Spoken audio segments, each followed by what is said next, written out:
Good morning. This is an excellent use of free will, by the way. I'm here at 3 a.m. to not bother anyone as I'm recording this program. On Monday, I was here at 3 a.m. and there was 4 people here.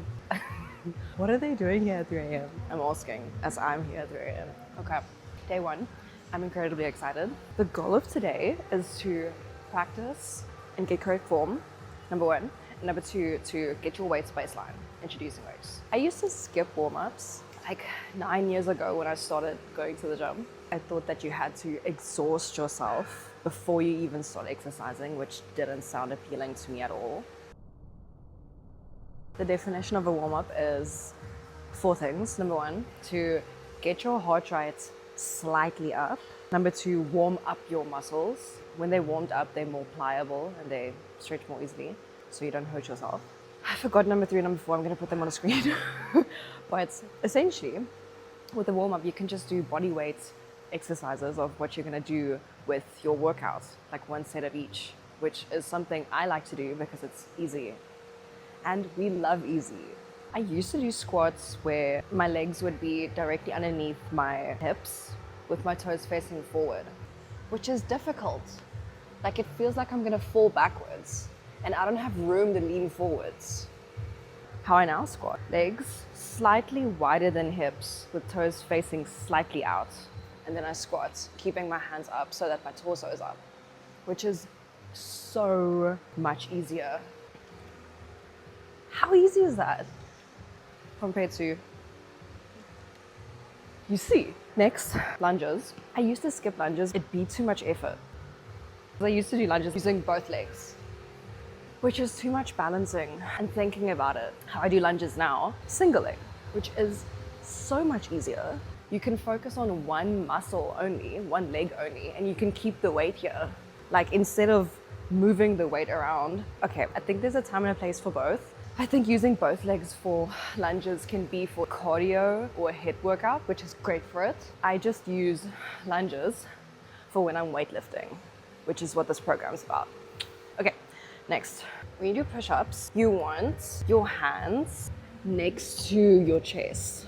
When we're doing push-ups to work chest, we keep them far apart, never letting our elbows be like this. It's like always turned in 45 degrees.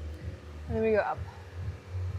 Doing it on your knees is beautiful and perfect as well. Okay, that's chest. If we want to work triceps, get our arms in and keep our elbows tucked in. And then it works triceps a bit more. Cool. Okay, we're gonna start our workout. We're gonna start off with deadlifts, okay? I want you to get a bar. It can be any bar, just one that's empty. We're practicing deadlifts first because you can only lift what you can probably lift. If that makes sense. This type of bar with no weight is a weight on its own. It's already heavy.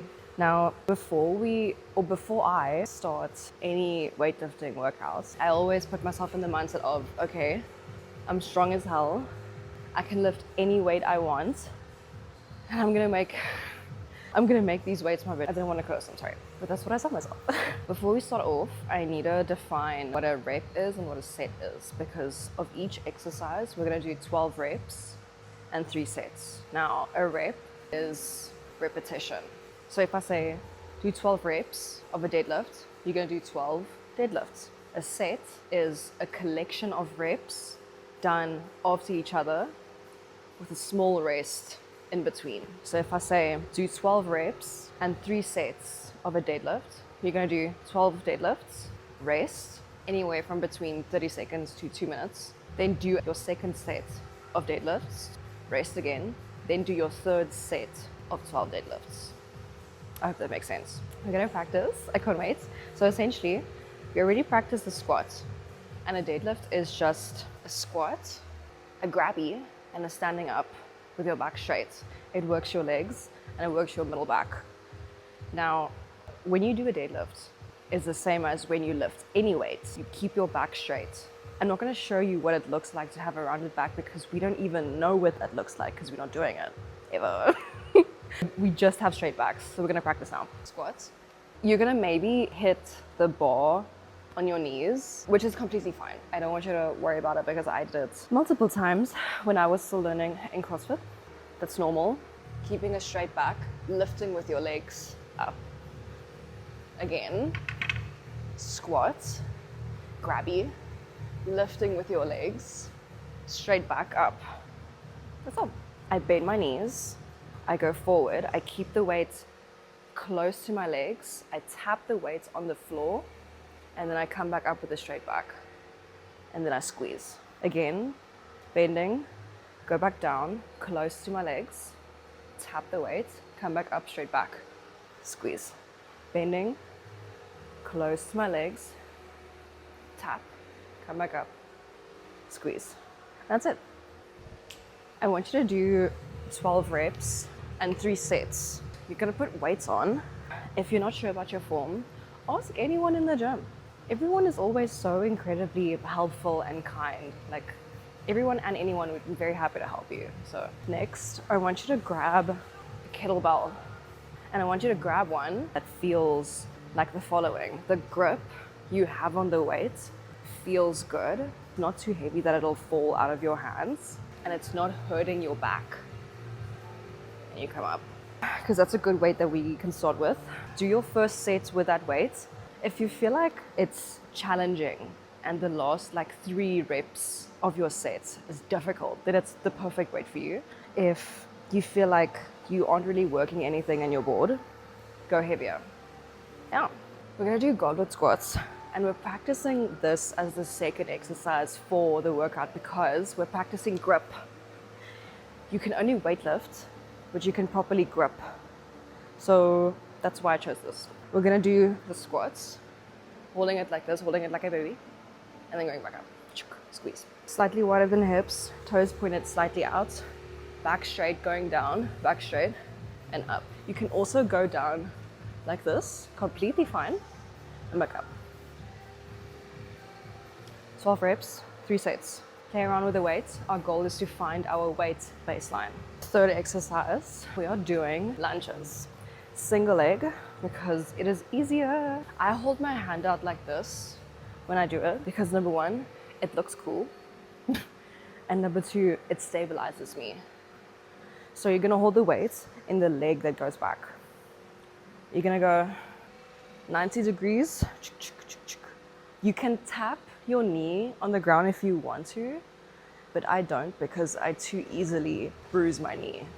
So I just aim for almost touching it to the ground and then tap, come up, go, tap, and then another one, tap,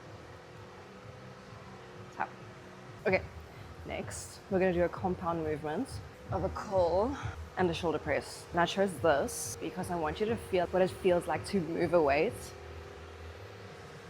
above your head, like this. I want you to grab these little things. Grab a light weight because we're gonna be working the shoulders, which is the most mobile joint of your body and the most easily injured. I think of every 3 people I meet, one of them has ruined their shoulder. So please be careful. What this looks like is a curl. You keep your elbows tucked in, and then as you press, you twist the weight up, mostly because it looks cool. And then you go down, like this.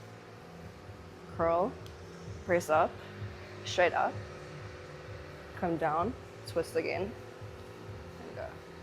Do these slow and controlled, focus on your form, and play around with the weights, but not too much. Your legs are much stronger than your shoulders, so this is gonna be a lighter weight.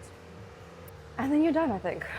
That's the first workout, easy enough, right? With a full body workout, if I do legs, I don't do cardio afterwards. Legs are such a big muscle. It exhausts me like cardio does. We've done legs with squats and with lunges, so we're not gonna do cardio. If you've done all of this, I'm incredibly proud of you.